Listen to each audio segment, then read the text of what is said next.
Coucou tout le monde, c'est Lydie et bienvenue dans cette nouvelle vidéo.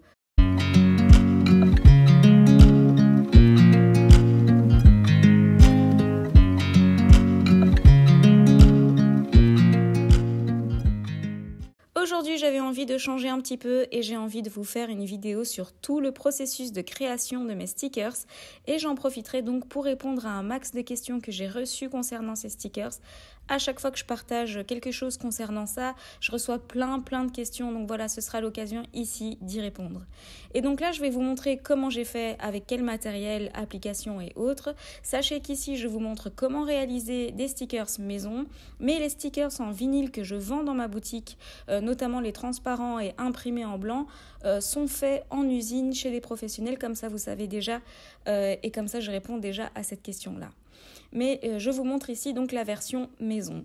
Tout d'abord, j'utilise mon iPad pour dessiner. Donc j'ai le dernier iPad Pro, c'est un vrai petit bijou ce truc. Et j'ai acheté notamment l'application Procreate, qui est une application de dessin. À la base, je dessinais sur mon ordi avec une tablette graphique, mais depuis que j'ai découvert l'iPad et Procreate, je trouve que c'est tellement plus facile et confortable. Tout est fait pour que ce soit vraiment facile. Et donc, je vais dessiner un petit sticker d'une tasse, un truc basique que tout le monde pourrait faire et qui a un chouette résultat. Donc tout d'abord, je commence toujours avec un petit croquis initial et ensuite je fais le dessin définitif. Stay the night, oh, miss your flight. Walk through the rain with me.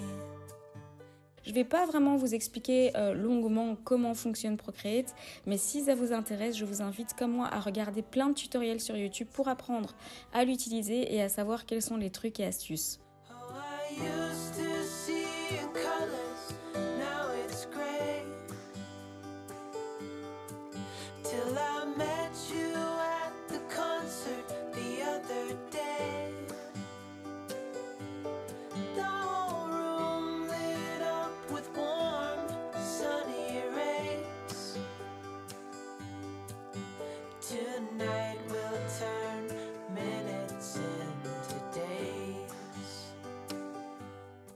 J'ai téléchargé sur Dafont quelques typographies, donc des polices qui me plaisent. Ici, je vais en utiliser une pour écrire scrap et café. Ce que je fais, c'est que je fais en sorte que chaque mot touche les parois de ma tasse et je mets une esperluette pour le « et ». Et pareil, je fais en sorte que tout se touche mais que l'ensemble soit quand même lisible. Quand je commercialise des stickers, je ne peux pas utiliser ces typographies-là. Donc, ce que je fais, c'est que j'écris moi-même.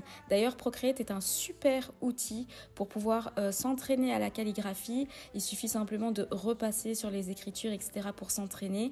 Par exemple, les écritures de mon intro, je les ai fait moi-même. Donc, je les ai écrits moi-même. Mais de temps en temps, il m'arrive d'utiliser les écritures toutes faites, donc les polices, que je vais modifier. Donc, je vais repasser dessus, je vais changer quelques boucles, etc. Je vais rétrécir les lignes et je vais les allonger, etc. Et donc là, du coup, je peux les vendre parce que j'ai changé la police initiale. Avec Procreate, il est super facile de faire des lignes bien droites et donc on peut vraiment se servir d'un quadrillage pour s'aider à écrire droit, etc. Et donc ici, pour aller plus rapidement, je vous montre avec des polices toutes faites parce qu'il faut savoir que je suis pas super douée en calligraphie et donc du coup, j'ai tendance à recommencer encore et pour vous éviter une vidéo qui fait 3 millions et donc pour vous éviter une vidéo qui est beaucoup trop longue, donc du coup, je vais directement à l'essentiel, d'autant plus qu'ici, le sujet, c'est de savoir comment faire des stickers. Ce qui est dommage, c'est que Procreate n'a pas d'outil pour créer un contour facilement, comme par exemple sur Silhouette. Du coup, faut user de subterfuges que j'ai trouvé sur YouTube pour créer des contours autour de ces stickers. Et donc, vous voyez ici que je crée en fait en premier un rayonnement autour de mon dessin que je vais dupliquer au moins 16 fois pour que le rayonnement devienne de plus en plus opaque. Et tout ça, évidemment, je l'ai appris à force d'utiliser l'application, à force de voir des vidéos, à force de s'essayer, etc. Et donc voilà, ça c'est une technique pour pouvoir faire un contour autour de ces dessins, ce qui est ridicule. Je suis sûre qu'il pourrait faire en une mise à jour un petit truc pour faire un contour. Et donc quand je suis satisfaite de mon sticker, je vais l'envoyer sur mon ordinateur pour le mettre sur Silhouette.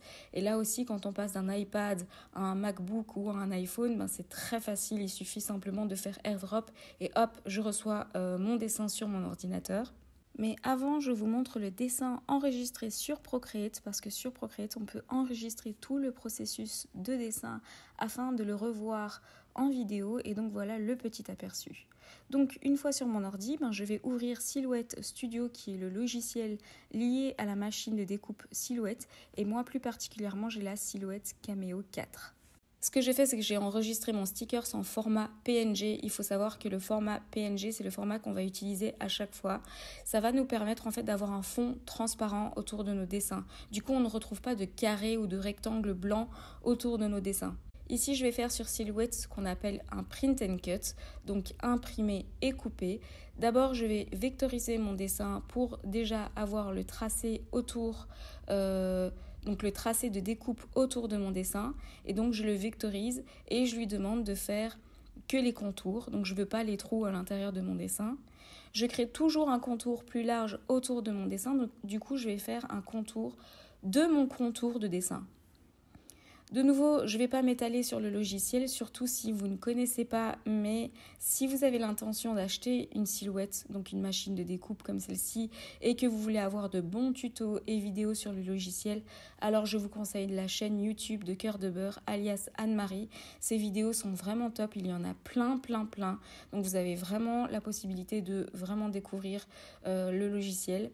C'est aussi une des raisons pour laquelle je ne fais pas de vidéos Silhouette, parce qu'on m'a beaucoup demandé d'en faire et j'ai toujours refusé parce que pour moi, j'estime qu'il faudrait une chaîne YouTube entière dédiée à Silhouette et non seulement ça ne m'intéresse pas, mais en plus il y a déjà de super youtubeuses qui font ça très bien. Et donc après avoir dupliqué mon motif sur toute ma page, je vais l'envoyer à l'impression. Et là, vous allez me demander quelle est mon imprimante. Et donc là, je vous ai mis une flèche sur le nom exact de mon imprimante.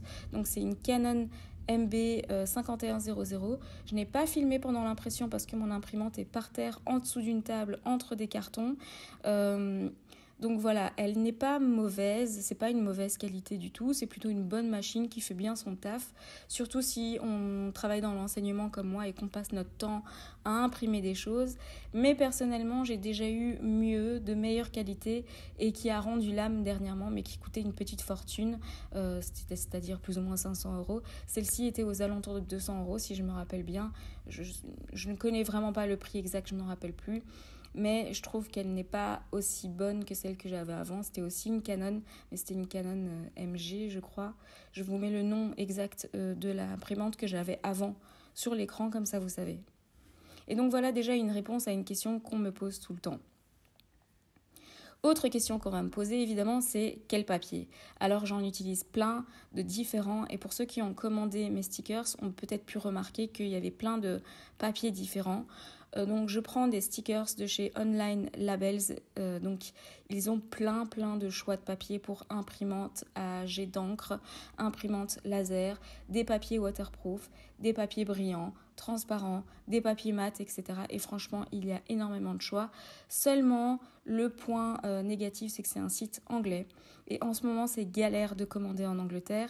Non seulement ça prend une éternité pour arriver, la commande, mais en plus, on risque des frais de douane maintenant puisqu'il y a eu Brexit. Donc du coup, ce que je fais maintenant, c'est que j'essaie toujours d'en trouver sur Amazon. Il y a plein de papiers autocollants qu'ils proposent qui sont tout aussi de bonne qualité.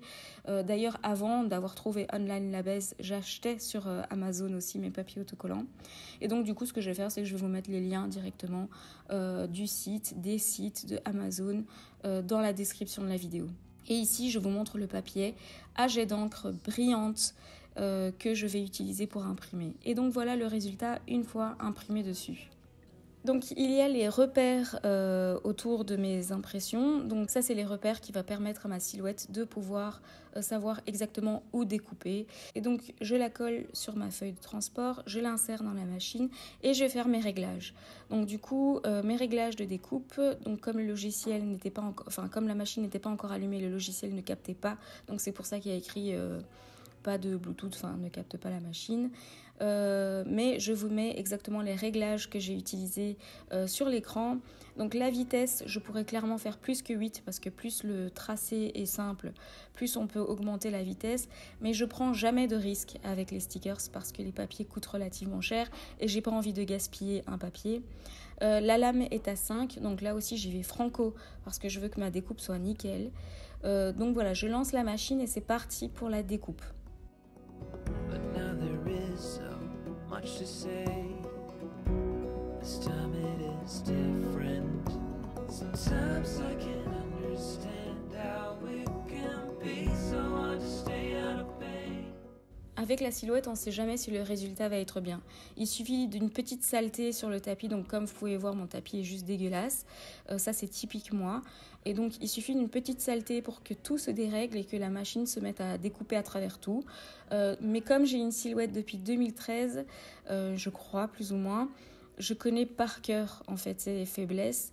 Mais comme tout le monde, évidemment, il m'arrive de vouloir de la jeter à la fenêtre. Même si je l'aime d'amour, cette machine, c'est un achat clairement que je ne regretterai jamais. On me demande de temps en temps la différence entre Cricut et Silhouette. Je n'en sais rien parce que moi, je n'ai que utilisé Silhouette. Et je trouve que c'est vraiment un logiciel qui prend... Voilà, il faut prendre le temps vraiment de comprendre le logiciel. Mais une fois qu'on a compris comment l'utiliser, on peut faire ce qu'on veut, quoi. Et donc voilà le résultat, voilà ce que ça donne. Et hop, j'en colle un directement sur la machine pour vous montrer les résultats une fois fini. Et du coup, je vais aussi lancer la version thé parce que je sais que toutes les scrapeuses ne sont pas café comme moi et qu'il y en a beaucoup d'entre vous qui sont thé. Et donc voilà le résultat, ces stickers seront mis gratuitement dans toutes les découpes de la prochaine collection qui sortira fin avril, je pense. Je lancerai la date officielle plus tard dans les semaines à venir. Mais donc du coup, comme vous savez, pour ceux qui ont déjà commandé, vous avez pu constater que je mettais toujours un petit sticker cadeau dans chaque commande. Et là, cette fois-ci, ce sera ces petites tasses. Et donc voilà pour cette vidéo. J'espère que j'ai répondu à quelques-unes de vos nombreuses questions. Et comme d'habitude, retrouvez le lien de ma boutique dans la description également. Et n'hésitez pas, si vous avez encore des questions dans les commentaires, je tâcherai d'y répondre. J'espère donc que cette vidéo vous a plu. Elle change un petit peu des mini-albums et des tutos, etc. Mais je sais que j'ai pu répondre à beaucoup de vos questions. N'oubliez pas d'activer la petite cloche pour être au courant de mes nouvelles vidéos. N'hésitez pas à liker, commenter et vous abonner. À très bientôt dans une prochaine vidéo.